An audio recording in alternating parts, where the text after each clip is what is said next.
غصہ تب آنا چاہیے جب رات کے 12 بجے آپ کی جوان بیٹی بستر پر لحاف اور رجائی کے اندر موبائل چلا رہی ہے اور فیس بک چلا رہی ہے، اینڈرائڈ موبائل استعمال کر رہی ہے. آپ کو غصہ آنا چاہیے.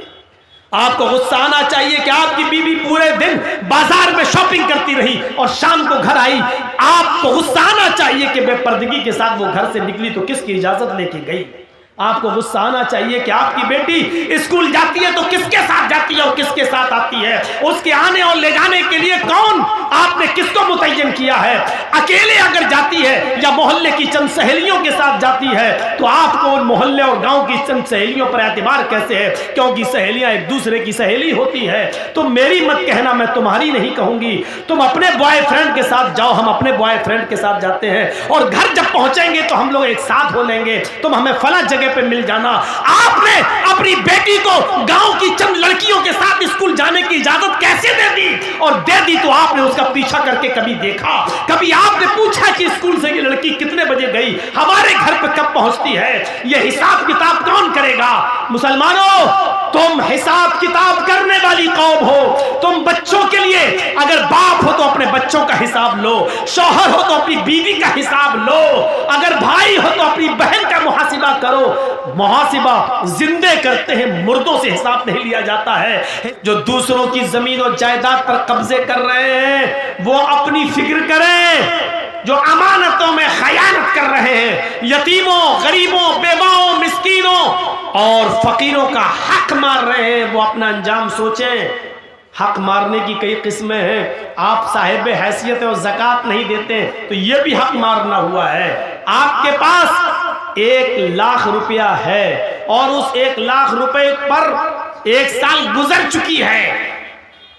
اگرچہ اس 1,00,000 روپے میں 7.5 تولے سونا یعنی 85 گرام سونا نہیں آ رہا ہے، لیکن 52.5 تولے چاندی تو آ سکتی ہے. یعنی 1,00,000 روپے میں 52.5 تولے چاندی آ سکتی ہے. اور اتنا پیسہ تمہارے پاس ہے اور 1 سال گزر چکی ہے تو آپ پر 1,00,000 روپے میں 2,500 روپے زکوٰۃ بنتی ہے جو آپ غریبوں کو دیں گے. اگر آپ نہیں دیتے ہیں تو یہ غریبوں کا حق مار رہے ہیں. جب چھوٹی سی تھوڑی سی مٹی لینے کا انجام یہ ہے تو آپ غریبوں کا، مسکینوں کا حق مار کر زکوٰۃ ادا نہیں کر رہے ہیں. تو ہم اور آپ اپنے انجام کے بارے میں فکر لگائیں کہ ہمارا اور آپ کا انجام کیا ہوگا اگر ہم اپنے مال کی پوری زکوٰۃ نہیں دیتے ہیں. تو یہ حق مارنا ہی ہے. شراب کی حرمت کا اعلان کرتے ہیں اللہ کے نبی صلی اللہ علیہ وسلم. لڑکیوں کو جو زندہ دفن کیا جاتا تھا، آپ نے لڑکیوں کے مقام و مرتبے کو بلند کیا. کسی حدیث میں نہیں آتا جو اپنے لڑکوں کو پالے گا، پوسے گا، پڑھائے گا، لکھائے گا اور ان کا نکاح کر دے گا، اللہ اس کو جنت میں میرا پڑوسی بنا کر رکھے گا. یہ کہیں نہیں کہا تو اللہ کے نبی نے کیا کہا؟ جن لڑکیوں کو زندہ دفن کر دیا جاتا تھا، 4 سال پال پوس کر جن کو پکڑ کر دفن کر دیا جاتا تھا، نبی اکرم صلی اللہ علیہ وسلم ان لڑکیوں کو عزت دیتے ہیں جس باپ کی 3 بیٹیاں ہوں گی اور جس نے ان کو پالا ہوگا، بڑا کیا ہوگا، ان کو پڑھایا ہوگا، ان کو اچھا ادب سکھلایا ہوگا. اللہ کے نبی فرماتے ہیں یہ تینوں بچیاں پھر اس نے جن کی شادی کر دی ہوگی، ان بچیوں کا نکاح کر دیا ہوگا، ان کا گھر بسا دیا ہوگا، ان کو دیندار لڑکوں کے نکاح میں دے دیا ہوگا. قیامت کے دن یہ بچیوں کا باپ ان 3 لڑکیوں کی شادی کرانے والا قیامت کے دن میرا پڑوسی بن کر رہے گا. پھر آپ نے فرمایا جس کی 2 بیٹیاں ہیں، 2 بیٹیوں کو پڑھانے اور لکھانے والا بھی قیامت کے دن میرا پڑوسی بن کر رہے گا. پھر ایک صحابیہ اٹھی روتی ہوئی کہنے لگی اے اللہ کے نبی میرے پاس تو 3 بیٹیاں نہیں ہیں، 2 بھی نہیں ہیں، میرے پاس تو ایک ہی ہے. اللہ کے نبی فرماتے ہیں ایک بیٹی کو ہی پڑھا لکھا، اچھا ادب سکھلا، اس کی شادی کسی دیندار لڑکے کے ساتھ بالغ ہو جانے کے بعد کر دے، وہ ایک بچی کی پرورش کرنے والا بھی قیامت کے دن میرا پڑوسی بن کر رہے گا۔ میرے بھائیوں، جنت کی بشارت لڑکیوں کی پرورش پر اللہ کے نبی صلی اللہ علیہ وسلم دے رہے ہیں۔ یہاں ہم اندازہ لگائیں کہ اللہ اسلام نے لڑکیوں کو کیا عزت دی ہے، کیا عزت۔ ایک عزت اور دیکھ لو، شادی کے موقع پر ہم اور آپ جاتے ہیں باراتی بن کر، 300-400 آدمیوں کی بارات لے کر، لڑکا بھی جاتا ہے، لیکن نکاح سب سے پہلے کس کا ہوتا ہے؟ لڑکی کا۔ لڑکی کی اجازت کے بنا، لڑکی کے سگنیچر کے بنا لڑکے کا نکاح نہیں ہو سکتا ہے۔ جن لوگوں کی شادیاں ہوئی ہیں ان سب کو معلوم ہوگا، جن کی شادیاں ہوئی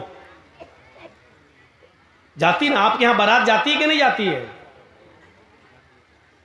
آج کل کہنا پڑ رہا بارات، ورنہ حقیقت یہ ہے کہ ان کو کہنا چاہیے چور اور ڈاکو جو باراتوں میں جاتے ہیں۔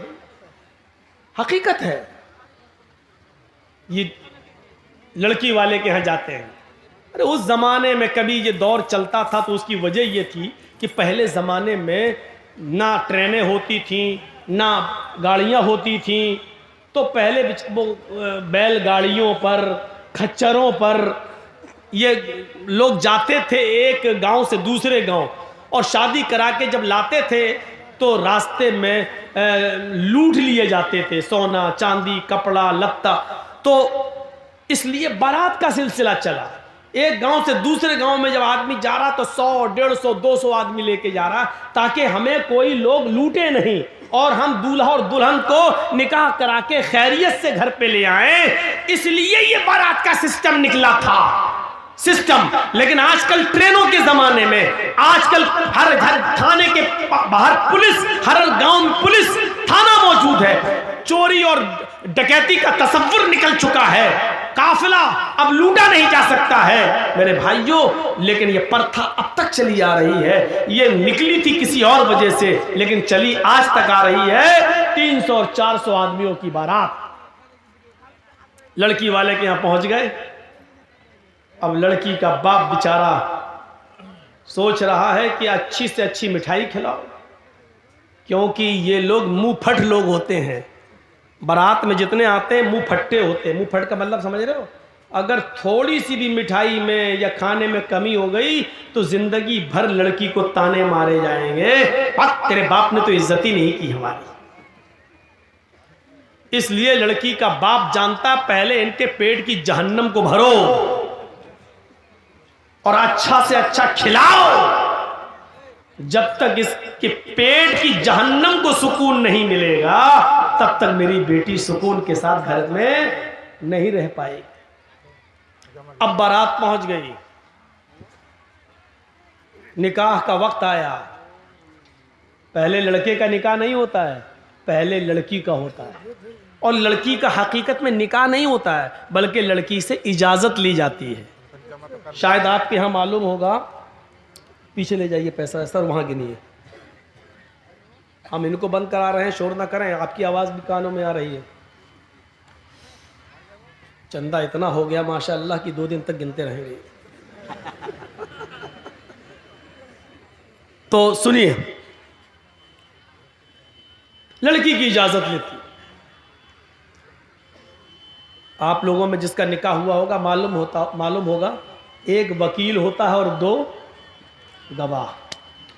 وکیل اور گواہ یہ دونوں جاتے ہیں لڑکی کے پاس، رجسٹر لے کر یہ طے ہو جاتا ہے اسی وقت، مہر کتنا ہوگا، یہ کتنا ہوگا، لڑکے کا نام، لڑکے کے باپ کا نام، لڑکے کی عمر، محلہ، گاؤں سب لکھ دیا جاتا ہے، اور پورا مہر اتنا اتنا سب لکھ کے اس کے بعد لڑکی کے پاس جایا جاتا ہے۔ ایک وکیل ہوتا اور 2 گواہ، اور لڑکی کے پاس جب جاتے ہیں تو وہ اس لڑکی کو گھیرے رہتی ہیں بہت سی سہیلیاں اس کی اور تمام لڑکیاں، وہاں رجسٹر رکھ دیا جاتا ہے، اور اس وقت وکیل پوچھتا ہے، وکیل کی ذمہ داری ہے کہ وہ پوچھے، سرپرست کی ذمہ داری ہے کہ وہ پوچھے۔ جیسے مان لیجئے کسی لڑکی کا نام زینب ہے یا کسی لڑکی کا نام اسما ہے، تو اب ایسے پوچھا جائے گا، وہ وکیل اتنا جاننے والا ہونا چاہیے، ہر آدمی کو وکیل مت بنائیے۔ اب اس لڑکی سے یہ پوچھے کہ ہاں اسما یا ہاں زینب، فلاں فلاں کی بیٹی زینب، فلاں فلاں کے بیٹے اس نام کا، مثلا محمد اسلم کسی کا نام ہے اور اس کے باپ کا نام محمد اکرم ہے، ہاں محمد اسلم صاحب سن آف محمد اکرم یا اکرم صاحب کے بیٹے محمد اسلم کے ساتھ آپ کا نکاح اتنے روپے مہر کے عوض، یا اتنا سونا یا اتنی چاندی یا اتنا کپڑا مہر کے عوض آپ کو ان کے نکاح میں دیا جا رہا ہے، کیا آپ اس لڑکے کو نکاح میں قبول کرتی ہیں؟ کیا وہ لڑکا آپ کو قبول ہے؟ وکیل زور سے پوچھے گا، اتنی زور سے کہ اس لڑکی کے کان میں یہ آواز جائے۔ اب دو طریقے ہیں، ایک چیز تو یہ ہے کہ لڑکی بول دے ہاں مجھے وہ قبول ہے، اور اگر نہیں بولتی ہے، خاموش رہتی ہے، تو وہ بھی کافی ہے۔ اللہ کے نبی نے فرمایا اذنها سماتها، اس لڑکی کی خاموشی ہی اس کی اجازت ہے، زبردستی اس سے نہیں کہلوایا جائے گا۔ کچھ جاہل لوگ پہنچ جاتے ہیں، قبول کیا؟ اب وہ خاموش ہے، بتاؤ بیٹا قبول کیا؟ بیٹا ہم نے سنا نہیں، بولو قبول کیا؟ اب وہ شرم، بیچاری کنواری لڑکی ہے، شرم آ رہی ہے۔ وہ الگ بات ہے کہ آج کے ماحول میں تو واٹس ایپ پہ خوب بات کرتی تھی، اس دن شرم آ رہی ہے۔ یہاں تو رات رات بھر چیٹنگ ہوتی رہتی تھی، لیکن اس دن شرم آ رہی ہے، ایک دکھاوا بھی ہوتا ہے۔ لیکن ہمیں وہ نہیں دیکھنا، ہمیں حدیث دیکھنا ہے۔ کچھ جاہل لوگ وہاں بار بار پوچھیں گے بولو، اور وہاں اس کی سہیلیاں بیٹھی رہتی ہیں، وہ کہانی مار مار کے کہتی بول بول، ارے بول دے، ہاں کہتے میں نے قبول کیا، بول بول، اور پھر اس سے زبردستی بلوا کر کہتی ہیں، بیچاری کہتی ہے کہ میں نے قبول کیا۔ جہالت کی ساری حدیں توڑ دی جاتی ہے۔ یہ سب سے بڑی جہالت ہے کہ اس کے منہ سے کہلوایا جا رہا ہے۔ جب اللہ کے نبی نے کہہ دیا اذنها سماتها، اس کی خاموشی اس کی اجازت ہے۔ ایک بار پوچھیے آپ، 3 بار بھی پوچھنے کی ضرورت نہیں ہے۔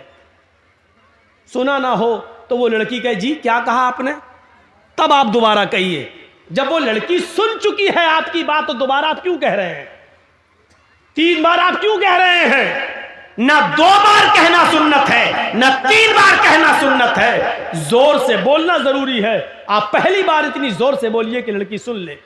ہاں زینب فلاں کی بیٹی، آپ کا نکاح محمد اسلم اکرم صاحب کے بیٹے کے ساتھ 5000 روپے مبلغ مہر علاوہ نان نفقہ آپ کو ان کے نکاح میں دیا جا رہا ہے، کیا آپ اس لڑکے کو قبول کرتی ہیں؟ اتنی زور سے آپ بول دیجئے پہلی بار، شرم سے اس کا سر نیچے جھک جائے گا۔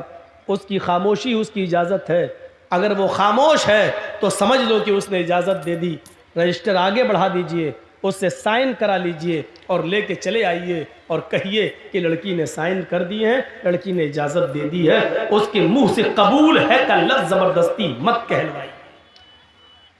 یہ اس عورت کے لیے ہے جو شادی شدہ ہو اور جس کی طلاق ہو چکی ہو، اس کو آپ دوبارہ نکاح اس کا ہو رہا، اس کو بولنا پڑے گا، کیونکہ اب اس کے اندر سے شرم نکل چکی ہے، اب وہ دوسری شادی کر رہی ہے، اس لیے اس کو بولنا پڑے گا۔ یا جس کا شوہر انتقال کر گیا، عدت گزار کے وہ دوسری شادی کر رہی ہے، تو اس وقت اس کو بولنا پڑے گا ہاں مجھے فلاں آدمی قبول ہے۔ لیکن کنواری لڑکی جس کی شادی نہیں ہوئی ہے، اس کی خاموشی ہی اس کی اجازت ہے، اور بس رجسٹر لے کے آئیے اور پھر لڑکے کا نکاح آپ پڑھائیے۔ لڑکے کا نکاح ہوگا، لڑکی کی اجازت لی جائے گی۔ اور یاد رکھنا، دنیا کا کتنا ہی امیر باپ ہو، کتنا ہی بڑا مولوی ہو، کتنا ہی بڑا سرپنچ و چودھری ہو، اگر اس نے اپنی بیٹی کی مرضی کے خلاف اس کی شادی کسی دوسری جگہ کر دی تو اس شادی کا کوئی اعتبار نہیں ہے شریعت کے اندر۔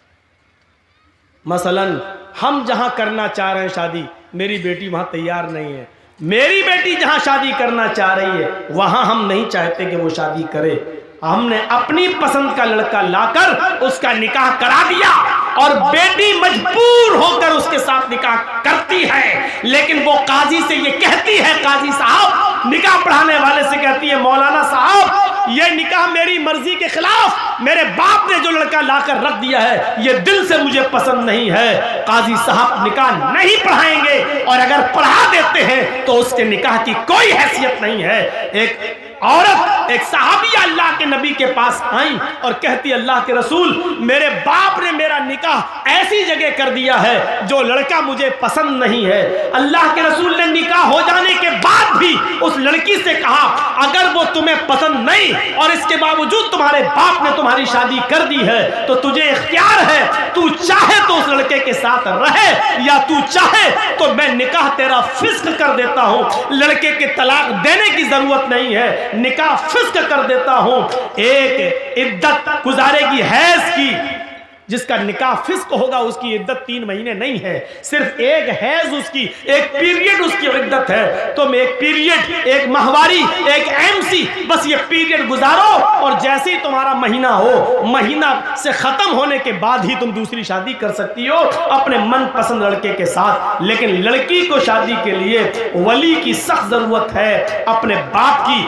سرپرست کی، مالک کی ضرورت ہے۔ لڑکی، یہ سچ ہے کہ لڑکی کی مرضی کے بغیر نکاح نہیں ہوگا، لیکن یہ بھی سچ ہے کہ لڑکی اپنی مرضی سے اکیلے بھی نکاح نہیں کر سکتی ہے، اس کو نکاح کے لیے ولی کی اجازت چاہیے، اور ولی اس کا باپ ہے۔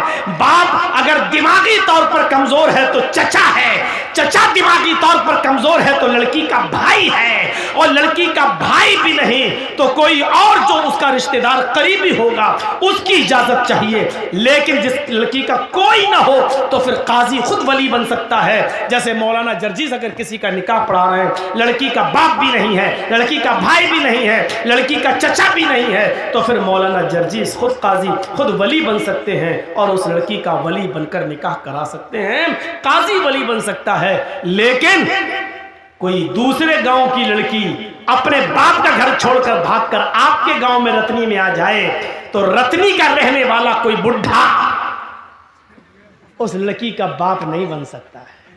ہوتا ہے ایسا، سمجھ رہے ہیں نا؟ کسی دوسرے گاؤں کی کوئی لڑکی بھاگ کے رتنی میں آ گئی، رتنی کے لڑکے کے ساتھ شادی کرنا چاہتی ہے، اب اس کے باپ نے کہہ دیا تو بھاگ کے گئی ہے، میرے گھر میں اگر قدم رکھے گی تو ہم ٹانگیں کاٹ دیں گے تیرے، مرتے دم تک تجھ سے رشتہ ختم۔ اب وہ لڑکی وہاں نہیں جانا چاہ رہی ہے، یہاں ایک بڈھا اٹھتا ہے، حاجی ہے صاحب، پان منہ میں کھاتے ہیں، سعودیہ کا رومال ڈالے ہوئے ہیں، بیٹا کوئی بات نہیں، میں تمہارا باپ بن جاتا ہوں۔ تیرے باپ بن جانے سے رشتہ جائز نہیں ہو جائے گا، وہ لڑکی بھاگ کر آئی ہے، نہ کسی کے باپ کے بن جانے سے، نہ حاجی اور نمازی کوئی مولوی بھی اس کا باپ نہیں بن سکتا ہے، منہ بولے باپ کی کوئی حیثیت نہیں ہے شریعت کے اندر۔ کل یہ لڑکی اگر حج کرنے جاتی ہے تو منہ بولے باپ کے ساتھ نہیں جا سکتی ہے، منہ بولے بھائی کے ساتھ نہیں جا سکتی ہے، شریعت نے یہ اجازت نہیں دی جو چاہے اس کا باپ بن جائے، پھر تو کورٹ میرج بھی اسلام میں جائز ہو جائے گی، جبکہ ہمارا سب کا اجتماعی فتویٰ ہے، دیوبندی، بریلوی، یہاں تک کہ شیعہ بھی، یہاں تک کہ اہل حدیث بھی، سب کا اجتماعی فیصلہ ہے اور اجتماعی فتویٰ ہے کہ کورٹ میرج ماں باپ کی اجازت کے بغیر جو لڑکے اور لڑکیاں کورٹ میں کر رہے ہیں، اسلام کے اندر، شریعت کے اندر اس کورٹ میرج کی کوئی حیثیت نہیں ہے، یہ جائز نہیں ہے۔ کورٹ میرج کے باوجود لڑکا اور لڑکی زنا کاری کریں گے، حرام کاری کریں گے، ان سے جتنی اولاد پیدا ہوگی سب حرامی اور ناجائز اولادیں مانی جائیں گی۔ میرے پیارے ساتھیوں، شریعت کے اندر ولی چاہیے، ولی، لڑکی کو ولی۔ تو اتنی عزت دی اسلام نے عورت کو کہ عورت اپنی مرضی سے پہلے لڑکی کا نکاح ہوگا، اجازت لی جائے گی، اس کے بعد لڑکے کا نکاح ہوگا۔ اگر شادی کے دن ہی لڑکی منع کر دے کہ ہم نہیں کریں گے، لوٹاؤ ان چوروں کو، بھگاؤ بھگاؤ ان ڈاکوؤں کو، یہ لوٹنے آئے ہیں، نہیں کریں گے، میرے بھائیوں ہمیں اور آپ کو فیصلہ کرنا پڑے گا۔ تو اتنی جہالت تھی عرب کے اندر، لیکن اسلام نے اتنی عزت بخشی ہے عورت، جہاں لڑکیوں کو زندہ دفن کر دیا جاتا تھا۔ آپ دیکھ رہے ہیں ہندو دھرم کے اندر کیا ہے،